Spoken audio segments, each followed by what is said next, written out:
Brought to you by KR Mangalam University. We provide you the platform to turn your dreams into reality. Give wings to your aspirations with KR Mangalam University. उनकी गाड़ी मिली है, उसमें 6 bodies मिली है। तो पहले तो मुझे लगा कि आजकल वो फ्रॉड वाले फोन भी आ रहे हैं ना, कहते हैं ना, वो कहते हैं आपकी गाड़ी में जी ड्रग्स मिले हैं जी, ऐसे ऐसे वो फ्रॉड वाले फोन आ रहे हैं। तो मैंने कहा क्या मिला है, कहते 6 डेड बॉडीज मिली है। तो जब उन्होंने कहा 6 डेड बॉडीज मिली है तो मैं सो रहा था, मैं एकदम उठ के बैठा। यहीं पर ये बता रहे हैं कि लेटर मिला है, उसमें मेरा नाम लिखा हुआ है कि मेरे मामा जी के बेटे ही मेरे सब कुछ करेंगे, इन्हीं को आप इन्फॉर्म करना, यही मेरा दाह संस्कार वगैरह करेंगे, यही मेरे अपने हैं।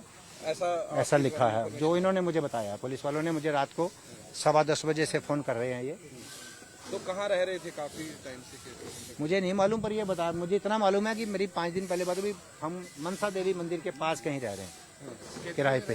तो वो ये बता रहे हैं कि सखेदड़ी में कहीं, पूरा एड्रेस नहीं पता मुझे। तो कारण क्या रहा सर, क्यों ऐसा किया होगा, किस तरीके से? क्योंकि बच्चों को कारण तो यही गाड़ी चलाते थे, ड्राइव एज ए टैक्सी।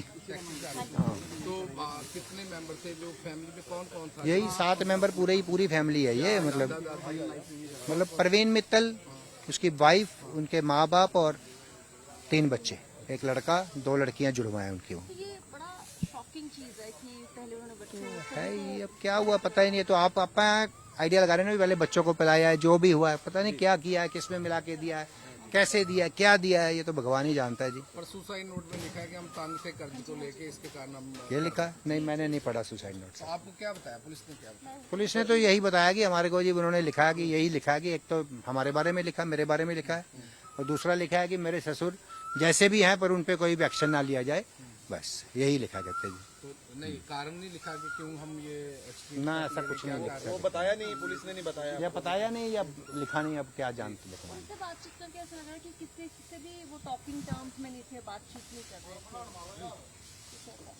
थे। मैंने तो बताया भाई आपको, हमें को तो पता नहीं, मैं तो एकदम शौक हुआ। मुझे पहले तो लगा कि वैसे ही फोन आया, मेरे फूफा जी के थोड़े दिमाग में अब थोड़ा फर्क पड़ा हुआ था। तो मतलब हफ्ते में एक आधी बारी, आज से महीना का पहले कह सकते हैं कि फोन आ जाता था भाई, उनको मेरा ही नंबर याद था मौजूद, वो फोन आ जाता था, वे ऐसे ऐसे देसराज मित्तल जी हैं, वो आपके रिश्तेदार हैं? हाँ जी, हैं जी। वो ऐसे ऐसे 17 सेक्टर में घूम रहे हैं जी, इनको कुछ पता नहीं लग रहा, इनको आके ले जाओ। तो मुझे लगा वही कुछ हुआ है आज भी शायद। तो फिर उन्होंने कहा जी कि ऐसे ऐसे उनकी गाड़ी मिली है, उसमें 6 बॉडीज मिली है। तो पहले तो मुझे लगा कि आजकल वो फ्रॉड वाले फोन भी आ रहे हैं ना, कहते हैं ना, वो कहते हैं आपकी गाड़ी में जी ड्रग्स मिले हैं जी, ऐसे ऐसे वो फ्रॉड वाले फोन आ रहे हैं। तो मैंने कहा क्या मिला है, कहते 6 डेड बॉडीज मिली है। तो जब उन्होंने कहा 6 डेड बॉडीज मिली है तो मैं सो रहा था, मैं एकदम उठ के बैठा। मैं कहा दोबारा बताओ आप शुरू से, आप क्या बोल रहे हो? तो वो उन्होंने जब सारी बात बताई, उन्होंने बच्चों की एज बताई, बता पाई। तो मैं कहा जी आप 6 जने बोल रहे हो। मैं कहा जो मेन मेंबर तो आप नाम ही नहीं ले रहे उसका, तो वो कहाँ है? कहते एक ड्राइवर था, वो आप शायद आप जो बोल रहे हो वही होंगे। वो हॉस्पिटल में लेके गए हैं, वो अभी जिंदा है।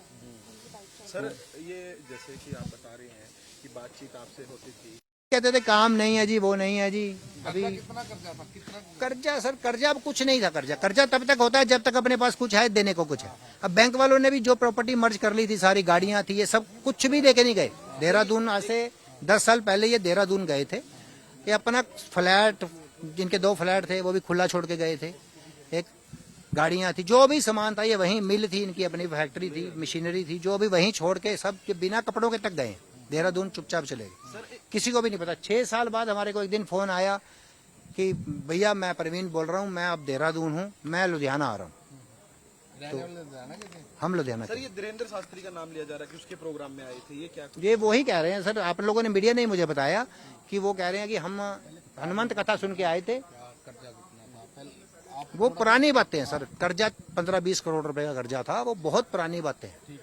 उसके बाद ये देहरादून चले गए। वो देहरादून चले गए। देहरादून देहरादून चले गए। लुधियाना नहीं थे सर, चंडीगढ़ में थे।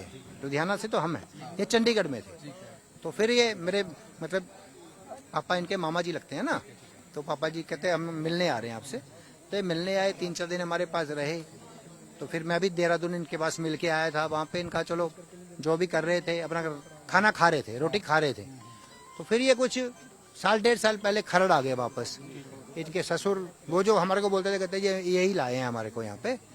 वो खरड़ आ गए, खरड़ काम करते किया इन्होंने, थोड़े दिन रहे, 3-4 महीने। तो फिर किराया करना मुश्किल हो रहा था। फिर ये अपने सास ससुर के घर पे ही आ गए। वो ग्राउंड फ्लोर पे रहते थे या फर्स्ट फ्लोर पे रहते थे ना, पिंजौर में। फिर वहाँ पे भी इनकी आपस में कुछ बनती नहीं थी, लड़ाई झगड़े हो रहे होंगे कुछ और, तो ये फिर वहाँ से चले गए। कहते जो हमारे को इन्होंने 5 दिन पहले भी बात हुई मेरे पापा की इनसे, कहते जी मैं अब अपना उनके साथ नहीं जा रहा, वहाँ पे सेटिंग नहीं आ रही, बनती नहीं है, वो मतलब भेदभाव सा करते हैं। तो हम लोग वहाँ गए, मनसा देवी के मंदिर के पास आ गए। हमारे को खेदरी जैसे वो बोलते तो हमको पता भी नहीं लगता, क्योंकि हम कौन सा लोकल है। तो पापा ने कहा कोई किसी चीज़ की जरूरत हो, कहता नहीं पापा मम्मा जी अभी कोई नहीं जरूरत है, जरूरत होगी तो मैं ले लूँगा।